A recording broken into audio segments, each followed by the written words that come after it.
মানে একটু খুলে চেক করে দেখবে না? হ্যাঁ স্যার, চেক করে দেখবো, যদি ভালো থাকে তত আলহামদুলিল্লাহ। আমার ভাগ্যে ভালো খুব কমই পড়ছে তো জীবনে।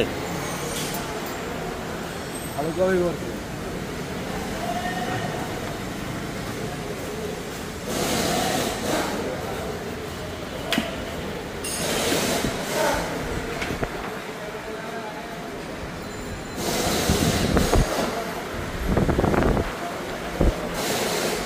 এমনি পাল্টাইতে কতক্ষণ লাগে?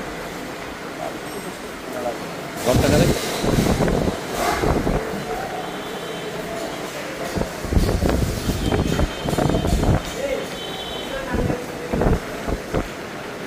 একটু খুললেই বোঝা যায় না?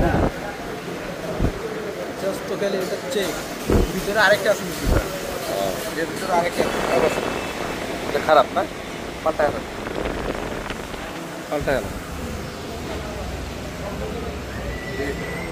ধাক্কা ধাক্কা আছে, ধাক্কা আছে, হালকা ধাক্কা দে।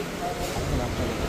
আমরা এটার জন্য আপনার উপরে ডিপেন্ড করি, যদি চেঞ্জ করে ধাক্কা চলেও যেতে পারে, তো ধাক্কা আসতে পারে। ওরকম ধাক্কা না, ওরকম মেজর কোনো ধাক্কা না। মানে স্পিডটা উঠতে সময় লাগে, ওই ধাক্কা না, কিন্তু স্পিডটা উঠতে একটু সময় লাগে। গিয়ার অয়েলে গিয়ার হলে ইয়ে হয়ে গেছে না, এর জন্যই ওই ধাক্কা দে না, ওই ধাক্কা আমি বুঝছি আপনি কোনটা বলছেন। না না না না না স্পিডে আপনার ফুট মারবে। না না না না ওগুলা কিছু। আমার প্রিমিয় তিনটাই, এটা একটা প্রিমিয়, এই যে ভাই দেখতেছেন এটা একটা প্রিমিয়, আর 19-এর একটা প্রিমিয়। আমি সবই প্রিমিয়, আমি প্রিমিয় পরিবারের।